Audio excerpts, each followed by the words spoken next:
Well, here we are at Anfield, and we've seen that there is life after Steven Gerrard with the return of Daniel Sturridge here today. The first half was littered with mistakes, with none guiltier than Lazar Markovic in the 6-yard box. There was a disputed penalty claim against Raheem Sterling, but we went in at half-time 0-0. Then at the beginning of the second half, the two best players on the pitch, Sterling and Coutinho, linked up sublimely with a 1-2 that Sterling slotted away for his 8th goal of the season. Who said a mid-season break isn't Jamaica, isn't good for the soul. Then the reintroduction after 5.5 long months of Daniel Sturridge in the second half with 15 minutes to go. Immediately slotted in with intricate passing with Sterling and Coutinho with an unerring finish at the near post to make it 2-0 Liverpool. Even the goal celebration from Sturridge showed no sign of rustiness. 2-0 it finished. Liverpool leapfrogged West Ham into 7th spot. 4 points off a Champions League space. Surely Balotelli's days are now numbered on Merseyside as we saw the title challenging Liverpool team from last season here today.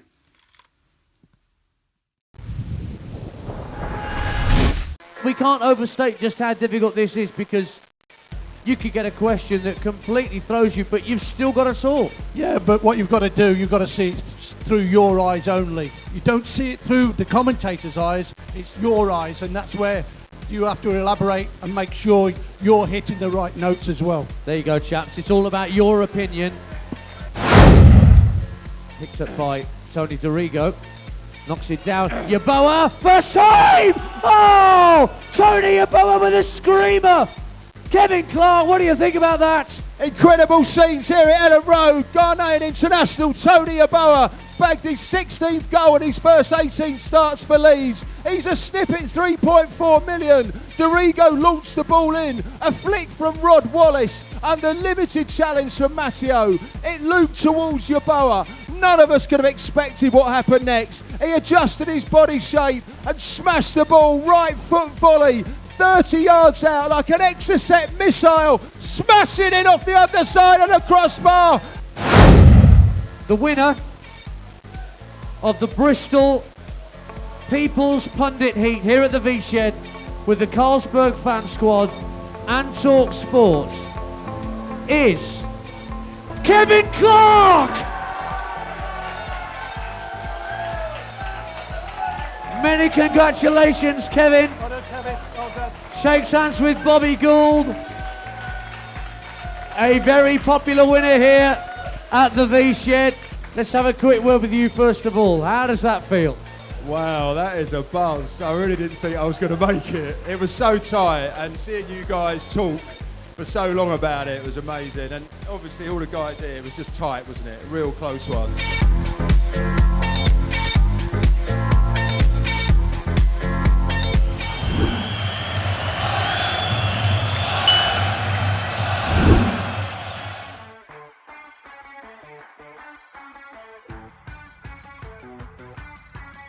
Hi there, yeah, my name's Kevin Clarke. I'm 46 years old and I'm a sales director for BT.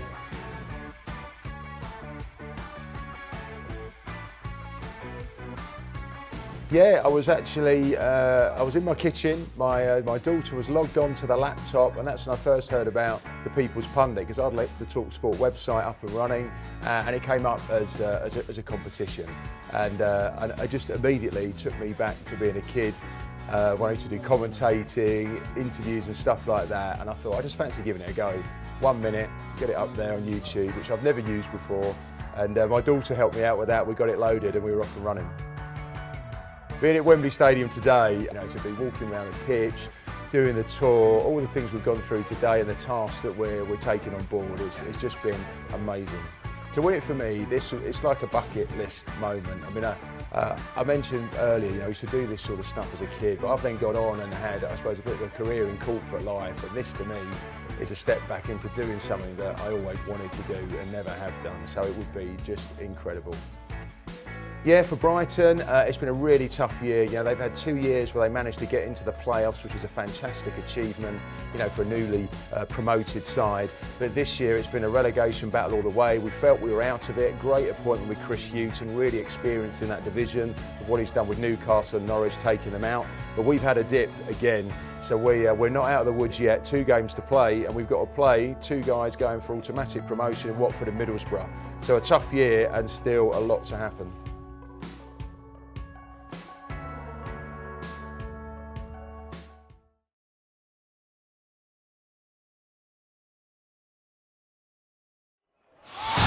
The People's Pundit on TalkSport, championed by the Carlsberg fan squad. If Carlsberg did pundits, there'd probably be fans like you. As you know, TalkSport's been running a fantastic competition in association with the Carlsberg fan squad. We have now found our 5 finalists as we continue the search for the People's Pundit. Each finalist has been allocated to a different TalkSport show. We're getting behind Kevin Clarke on Drive. We spoke to Kevin on Monday. We set him a challenge. We told him to swat up on his team Liverpool in preparation for an interview we're going to give him today. And Kevin is back with us on the show. How you doing, Kevin? Good evening, gents. How are you? Hey, Kevin. All good, mate. You've been doing your revision, been swatting up? I have indeed. I have. My challenge is not to be on Quinny's Western Supermare tomorrow, I think. That's my challenge on this call. Sunday, that is, Kevin, actually. But listen, you've got to match up with my Liverpool rant on Drive Time last night, which is on TalkSport.com. And if you're as passionate as me, you'll do for me, Kev. Absolutely. I'd like to think I am, mate. I would. OK, so let's talk Liverpool, your team. What have been the highs and lows of the season so far for Liverpool? Well, I think for me, you've got to look at the cup competitions. We've made it to 2 semi-finals. All right, we didn't perform against Villa. Clearly, I was at that game at Wembley. That was really disappointing for all of the fans who made that trip. Chelsea, we were unfortunate in the semi. We played really well. We were the better side over 2 legs in the League Cup, so just missed out there. I think the lows, the league form's been really patchy, clearly compared to last season. The goals are missing. I mean, everyone has spoken about that. We know Sturridge and Suarez, 50-odd goals missing from the side this year. How do you replace that? But I think, we've got some young players coming through. I think Chan this year is looking positive. We clearly need to keep hold of Coutinho and Sterling. And I think Rodgers' strength, actually, is what he's done with the young players. I think Sterling, Sturridge, Flanagan last year, and look at Jordan Henderson. He's got to be the most improved player in the Premier League, from my perspective. So I think there's some things to be positive about. But clearly, we'd have liked to have got a Champions League spot, and I don't see that happening now. I know how I feel as a Liverpool supporter, but how would you sum up the Liverpool supporters' feelings right now? I think there's disappointment out there. Okay, we wanted a trophy this year and 4th place. That would have been the absolute ideal outcome. But I think most of the fans would give Rodgers another year. And I think, to be honest, I think Rodgers has earned that right with what he did with the side last year. Phenomenal performance. We mustn't forget he inherited a side that were 8th in the division. Then finished 7th, second last year. I think he's going to end up 5th this year. I'll give him 1 more year, but be really clear as the board. We're going to back you with some money this year, but you need to finish in the top 4 and you need to deliver a trophy. And if you don't do that, then fine, move him on and get someone else in. But I think he's earned the right for 1 more season. And I think most Liverpool fans would recognise that. Are you sure? And let me ask you this question again, right? You're telling me, Kevin, that after finishing 2nd last year, you would have been quite happy with 4th place and a trophy. Surely, if you finish 2nd one year, you're going for the title the next year, aren't you? You're being a bit kind to Liverpool here. I don't agree, Adrian, because I think that was a freak season, right? You had Mourinho just in at Chelsea. You had David Moyes at Man United. You had Liverpool playing no European football. We had one of the best players in the world have his best season ever. Luis Suarez scored 31 goals in 33 games. That goals per game ratio is the best since Jimmy Greaves in the 60s. And I think all Liverpool fans, even if we'd have won the league that year, I don't think any of us believed that was going to get repeated. Because we know the financial muscle of City and of Chelsea and of Manchester United. The challenge Brendan Rodgers has got, he's got to do something like Rafa Benitez did at Valencia, overhauling Real Madrid and Barcelona, or what Klopp did with Dortmund against Bayern, or Alex Ferguson all them years ago with Aberdeen against Rangers and Celtic. It's an enormous ask. And I think most Liverpool fans were just grateful for that season. It was incredible, scoring over 100 goals. I still remember that first half against Arsenal, where it's one of the greatest attacking displays I've seen. We could have scored 7 or 8 in one half against Arsenal. So I think he's given us a lot to be proud of there. No one expected us to be anywhere near that position last year. Do you know what?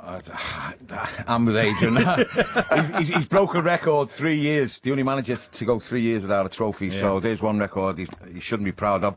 Well, look, lifeless, limp, lacklustre. Lots of L's for their performance, lackadaisical, against Hull, Kevin, and West Brom. How do you think they'll finish the season, Liverpool, starting with Queen's Park Rangers and Anfield? Lol as well. Lol. I feel the QPR game, I think we're going to get a home win there. I think we'll have Gerrard back in the side. I think Lucas is back in. The win ratio with Lucas in is pretty positive. As the season finishes, I think we'll win our home games against QPR and Palace. Away at Chelsea and Stoke, I think we might only take a point out of those two, but that will be enough to secure fifth spot. You know, you look at Spurs and Southampton's running. Southampton have got to play all the teams at the bottom, Sunderland, Leicester, Villa, and then away at Man City. I don't see them picking up a lot. Spurs have got Man City still to play as well, and Everton away. So I think Liverpool finish fifth. I think we'll win our home games. We give Gerrard the send-off. I wouldn't make him go away to Stoke on the last game. I'd just say finish it home against Crystal Palace, for a great ending to what's been a great career at Liverpool. It's a fifth spot for me, I think.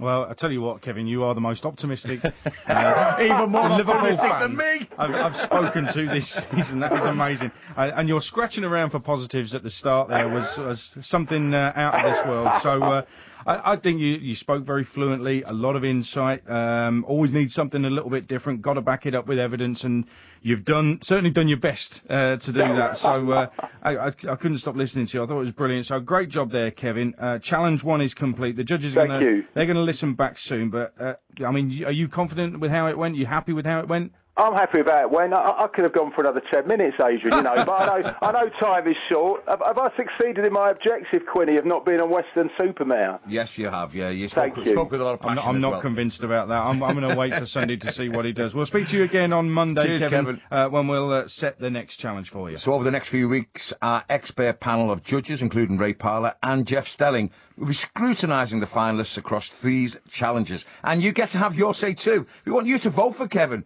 We want Kevin to be the guy who gets to work for TalkSport live from a Premier League ground on the final day of the season. Well, as you'll all be aware by now, TalkSport's been running a brilliant competition in association with the Carlsberg fan squad. We have 5 finalists as we continue the search for the People's Pundit. We're getting behind Kevin Clarke. We spoke to Kevin on Monday and set him his second challenge. We asked him to produce a 2-minute audio package on a topic of his choice. This, of course, is a huge challenge. These guys are not radio professionals, so we asked an awful lot of them. Let's have a listen to what Kevin came up with.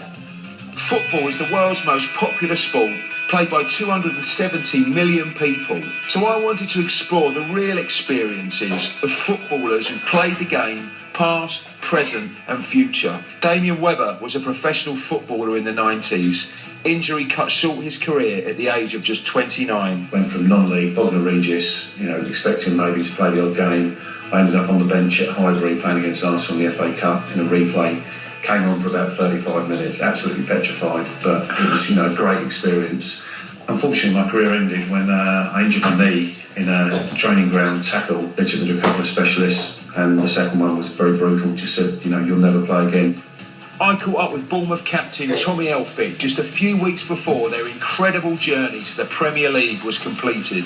The aim at the start of the season was to improve on the 10th position that we gained last year, and it was beyond most people's wildest dreams. This gets billed as the biggest prize in world football. So for someone like me, and there's plenty of people in the dressing room that have had similar situations to me where injuries have kept them back or they've taken knockbacks in their career. So for us all, it would be so sweet to do it. Bailey Cargill has just graduated from the academy at Bournemouth, and he has his whole career in front of him.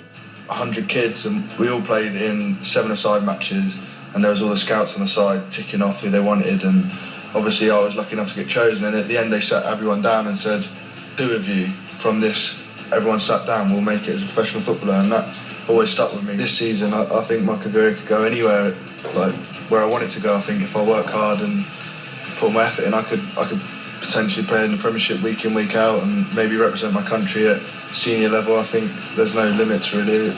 We have heard from Damien, Tommy and Bailey. Their faces lit up as they talked. Their passion still burns as brightly now as it did when they started out. Just go down to any park in the country on a Sunday morning and look at the expression on the face of every child, parent and coach. That's why 270 million people play our wonderful game. That was brilliant. I really enjoyed that. Absolutely superb, Kev. Kevin, fantastic stuff. Thank you. Jay, you had me smiling. Never mind those players. I love the young lad at the end, Bailey Cargill. I mean, this is a kid who's just become pro, and you could sense that he's got so much optimism for his future. It's a great little interview. You got that clip from. It's brilliant. You just want to hope he keeps that enthusiasm, don't you? It was incredible listening to you, you're absolutely right. And I think what's happened at Bournemouth as well, it's almost increased his ambition, because he started off saying he just wanted to be able to play football. And now he's talking about, he wants to play in the Premier League, he wants to get international honours. And I think it's almost exploded his own ambition as well with what's going on there. Yeah, I thought it's a great idea to go to past, present and future. That was a fantastic idea. Did you find it easy to get within the time limits, or was it really difficult leaving stuff out? It was quite tough, get it into the 2 minutes, and you spend a lot of time at it. It's almost the interviewing bits, the easiest part in a way. It's actually cutting down to get the real sound bites that are going to make it interesting in 2 minutes.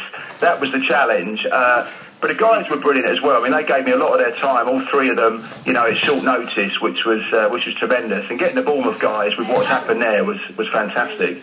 And the good thing is, Kev, if you do make it and you end up being this pundit and talking football, you'll get somebody to do the editing for you anyway, so you'll be spot on. That'd be fantastic. That's brilliant. Kevin, well done to you. The judges will have a listen back, but that was a challenge of journalism, audio editing and opinion. I thought Kevin did a great job on that. We'll speak to you again on Monday, Kevin, when we'll set the final challenge for you. And over the next few weeks, our expert panel of judges, including Ray Parler and Jeff Stelling, will be scrutinising the finalists across these challenges. And you'll get to have your say too. We want you to vote for Kevin. Yeah, we want Kevin to be the guy who gets to work for TalkSport, live from a Premier League ground on the final day of the season. We spoke to Kevin on Monday and set him his final challenge. We asked him to get an interview with a player or manager of any football club. Not an easy task by any means, but let's see what he came up with. Uruguay, a country with a population of just 3.4 million, wins 2 World Cups and 15 Copa Americas. How does that happen, Gus? Football is the most important thing in life in Uruguay. We won the Copa America in 1995. Incredible. The pressure and the responsibility that you have playing for the national team one of these tournaments. There is no space for failure. You need to win it. And that's it. Your whole life is inside you, that mentality that when you are competing, you need to try everything is possible to win a football game. Sometimes we do things that we shouldn't. That's why we go over the line. That's why, because we are born with that. It's not something that we can change. With the biting incidents, has Luis Suarez gone over the line in his desire to win? That's a reaction that you have in the game, and after you probably regret it, and it's no way back. I remember the game against Chelsea, he conceded a penalty. Yes. So he was trying to do everything to come back. And then he scored the goal. And I will tell you one thing. He did score the goal after because of that craziness, passionate, unbelievable desire to do something to come back in the game. It wouldn't be possible without that extra thing that brings Luis into the game. I do understand that for some people in England that is not acceptable. Because of that, Luis is not at Liverpool anymore. The quantity of pressure of not accepting him like he is, and now he's finding himself in Spain without any problem, without any controversy, without any drama, and he's playing his best football. On a lighter note, let's get to know the real Gus Poyet. Suarez or Neymar? Suarez, no doubt. FA Cup or 4th place? That's tough. I'm in love with the FA Cup, so I'm going to say title. Chelsea or Spurs? You want me in trouble. I was lucky to win titles in Chelsea, so I had to go with Chelsea. And finally, the People's Pundit Kevin Clarke or TalkSport's Adrian Durham? I try not to pick reporters, but I would say that I got a relation with everybody. So. How about that? Kevin Clarke, how dare you ask that question at the end? I'm shocked. You want my support? He said he gets aggravation from all reporters, so he wasn't happy to vote for anyone, actually. What I loved about it is you've made him relaxed and he's having a laugh with you and you're getting some good answers out of him as well. I thought that was a really easy to listen but informative interview at the same time, Kev. It was really interesting because I had a choice of two, actually. I managed to interview Chris Hughton, which was amazing, but with Poyet talking about the Suarez thing, and I think that whole South American win-it-all-costs mentality give you a bit of an insight into how the Suarez thing maybe came about. You know, you don't condone it, but you can see that attitude's just, embedded, right from the kids all the way up when he was talking about it. Poor Chris Hughton, he's always second best, mate. What did you have planned for him? Well, I interviewed Chris, so we did the interview. Oh, you did the interview as well? Well, I took Adrian's challenge, but he said he got two celebrities when he was only asked to do one. And Chris talked about a lot of comparisons between the game when he played, with Hodler and all the guys. Now it had changed, now with the young players coming through. So it was a really good interview as well. And it was great to get access to him. But literally, as I was walking into the Amex to interview Chris Hughton, I got the call to say that Gus Poyet would also do an interview. So that was a pretty amazing day, actually. No, I love that. The fact that you've gone for two. I mean, so you've managed to get not one, but two. And the one we just heard there, I thought was very well done. Were you relaxed when you were doing it? Because that's one of the keys for me. You've got to be relaxed. I think I was actually. I think he helped me relax, actually. He was really, really friendly guy. And the interesting bit there, on the Suarez bit, that was going to be one of my last questions sort of building up to that one. But the first question was about Uruguay, and he went into that thing about going over the line in pursuit of winning. And I thought I've almost got to tear up the questions in between and just go straight into the Suarez bit off the back of that. And I was so glad I did, because I just thought it was really interesting hearing his take on it, Well, the judges are going to have a listen back, but I thought it was brilliant, Kevin, so well done to you. And this is it. We'll find out on Monday who the winner is, so we wish you all the very best, Kevin, OK? Thanks a lot. And whatever happens, you've done very well, I think, so we'll find out on Monday. Yeah, we want you to vote for Kevin, and this is your very last chance to vote. Well, we want Kevin to be the guy who gets to work for TalkSport, live from a Premier League ground on the final day of the season. Vote at thepeoplespundit.co.uk and make sure you follow all the action across the schedule here on TalkSport.